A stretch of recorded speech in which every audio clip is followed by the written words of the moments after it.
Hello everyone, this is Mix Awesome Manatee, and before we go any further, I'd like a moment. Look, I'm under what? Gentlemen, this is Democracy Manifest. Yes, ladies and gentlemen, unfortunately, this man has passed away. He was a man that got arrested after the Australian police mistaken him for somebody else. And thus, we get this video. What is the charge? Eating a meal? A succulent Chinese meal? Oh, that's a nice headlock, sir. Oh, yes. I see that you know your judo well. He passed away surrounded by a loving family, and according to them, he walked a full and colorful path. And despite the troubles thrown at him, he lived by his motto, to keep on laughing, and we'd like to think we continue doing so.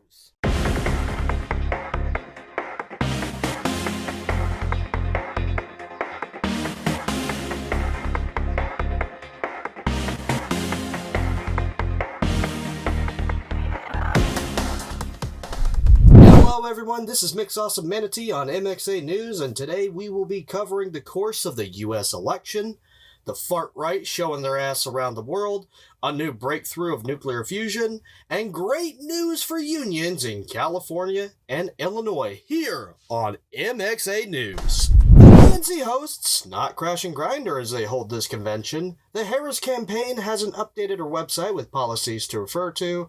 After Biden's track record of making promises, we have reason to believe she also doesn't plan to follow up on them. Her plan seems to follow through Biden's policy, which included union busting against railway employees, giving big oil what they want, uncritically supporting Israel, supporting the military-industrial complex, adopting a more progressive stance towards immigration, apparently promises to legalize abortion, just like Biden, plans to antagonize China in a Cold War nobody wants, promises to crack down against corporations and taxes, much to the ire of your local HVAC owners, promises to crack down against health insurance companies. But there's a reality that contradicts these list of promises. Greg, look at the ring of sweets, okay? This is not unique to Democrats.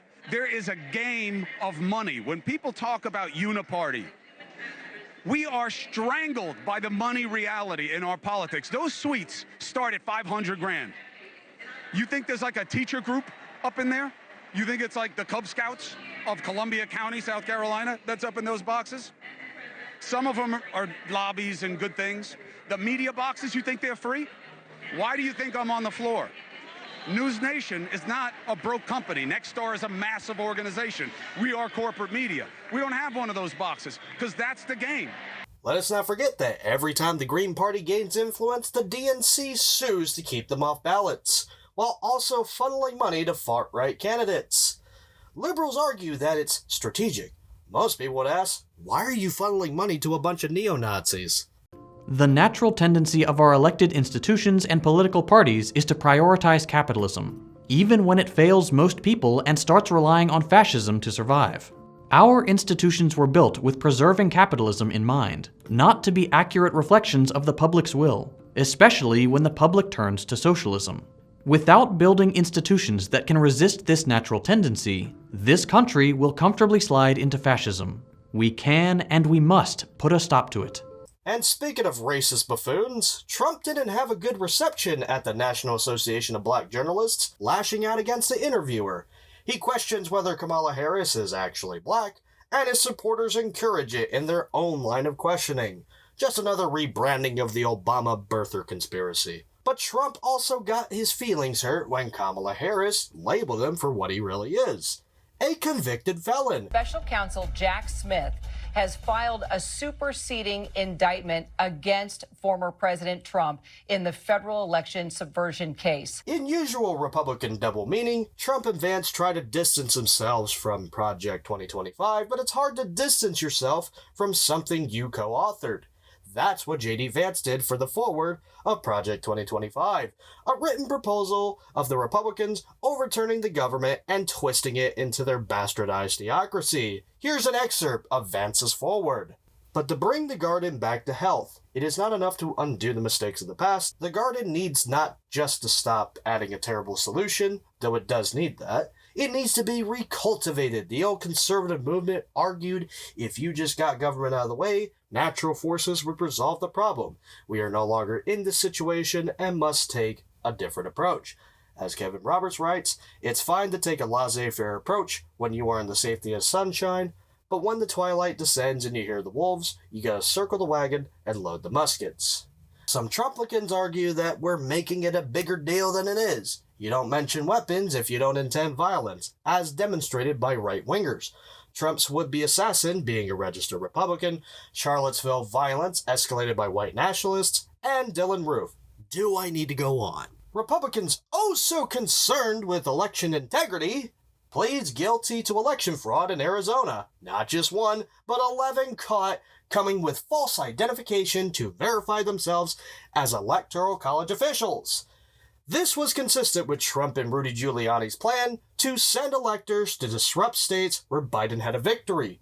When the legitimate ones faltered, he sent illegitimate ones instead, in a conspiracy to overturn the election, as he expected Mike Pence to do, with threat of force behind it. In another act of murder, police broke and entered into Sonya Massey's home and killed her. This just comes 4 years after police did a similar thing to Breonna Taylor. Police violence has done nothing but escalate since the days of George Floyd. The officer in question, Sean Grayson, also has an interesting record. He was booted from the Army for 2 DUIs and was reprimanded at Logan County Sheriff's Department for refusing to cease a high-speed chase, which resulted in killing a deer. People were asking why this man was even hired in the first place. Yes, did he say he has no excuses? What's the department's excuse for hiring him in the first place? On top of that, he's trying to plead not guilty to a murder he did commit. His words and actions seem to be in contradiction with one another. Many people are calling for a national registry of officers that continually violate laws such as this to label and blacklist problematic officers so that they might not see another job. Of course, your usual suspects, such as police unions, are fighting against that, calling it unfair. And speaking of unfair bullshit, Ron DeSantis, in his effort to screw over as many Floridians as possible, rejects federal aid offered to states suffering from food insecurity. These are programs vital for the survival of human beings living within the state. This is another series of austerity measures, or let's just call it what it is, the rich's war against the poor. It's only the poor that suffer from this, your neighbors, people who work to keep their families healthy, yet DeSantis showed nothing but contempt for them. Like all Republicans, there are many people that suffer from health issues that prevent them from working. Let's not mention how many food deserts there are, sources of food built further away from poorer neighborhoods, making transportation another factor within their expenses. Federal aid would have helped them, but DeSantis decided it's more important to kill Floridians than to help them. In international news, riots break out in Britain as the far-right stokes up fears about immigration. Rioters going as far as to try and burn the hotels the immigrants were staying in, and stabbing to death 2 little girls, instead of the people they are claiming are responsible for violence. In a fear that immigrants were gonna try to murder them, they instead do the murder preemptively. And then they cry when the police stops them. Buddy, this isn't America. You're gonna have to follow the law here. After Israel, shockingly, detained some soldiers for torturing and assaulting Palestinian prisoners, a miracle in itself, the far-right Israeli mobs break into the prison to try and break these people out. In Venezuela, far-right groups didn't take the election results too well. I mean, what's new there? So they turned to burning down hospitals and public buildings to spite Maduro's socialist supporters. Are you catching a theme here? Imain Khelif intends to take J.K. Rowling, Elon Musk, Donald Trump, and a list of influencers to court anyone who had harassed her during the Olympics. Her attorney is quoted as saying that the defendants have incited an online lynching mob against Imain for not matching their definition of femininity, despite her medical records indicating she was born and raised female. This comes to make me ask another question. What do TERFs, anti-immigration, and far-right groups have in common? What's the tactics they're engaged in that uses unlawful violence and intimidation to enforce their political will? Real itchy scalp right there, no? In technology news, Elon Musk's company SpaceX designed a ship that isn't compatible with astronaut spacesuits. In another attempt to entrust space travel to corporations, we're finding that SpaceX can't even be bothered to design a ship that the astronauts, who have been trapped on the ISS for 80 days due to Boeing's incompetence. When will we learn that profits and ego have no place in an environment where safety is the concern? In another move of egotism, Elon also moves to sue every company that pulled out of advertising for Twitter. Mr. Free Speech wants to sue companies for choosing not to advertise with him. Good luck with that, buddy. But in positive news about technology, a new breakthrough of nuclear fusion as General Atomics develops the world's first controlled fusion ignition. This is huge because this is the first time they were able to produce more energy than they invested to ignite the fusion. It's known as the 4PI Integrated Metrology System. You can read more about it in somebody who knows way more about what they're talking about than me. Link below. In highlights of the month, Disneyland agreed to union demands. Notorious for their anti-union stances, Disneyland Parks agreed to a $24 minimum wage. And before you say it's going to get more expensive, Disney's already expensive. The least they can do is compensate those that make the magic possible.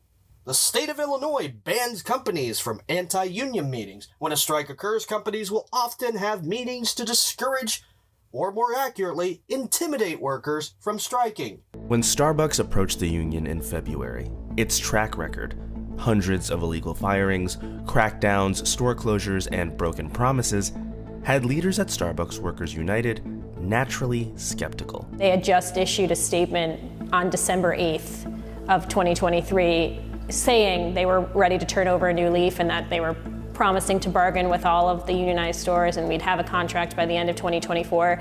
And then we continued to see them, break U.S. labor law, commit ULPs and retaliate against workers in the union stores.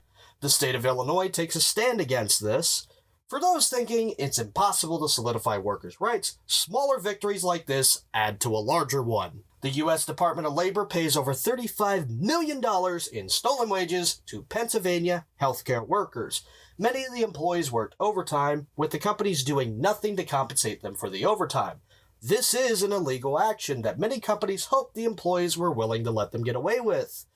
If you find your companies refusing to pay you overtime, you can bust them for that and report them to the Department of Labor. Actions taken by these 15 nursing facilities included willfully failing to pay employees for all hours worked, including work done during meal breaks, failing to incorporate all promised compensation, including non-discretionary bonuses and shift differentials when calculating overtime pay, avoiding paying overtime by incorrectly treating employees as an exempt from the company's overtime requirements, not keeping accurate records of hours employees worked and compensation due for those hours. Again, if you find your employers doing this, report them to the Department of Labor. This is money they are taking out of the CEO and administration's pay, refusing to properly compensate for their employees. There are consequences for their actions. The website and the phone number for the Department of Labor have many resources that can help you determine if you are being properly paid. And remember, people, keep fighting the good fight. Thank you so much for tuning in to MXA News. Ta-ta and farewells.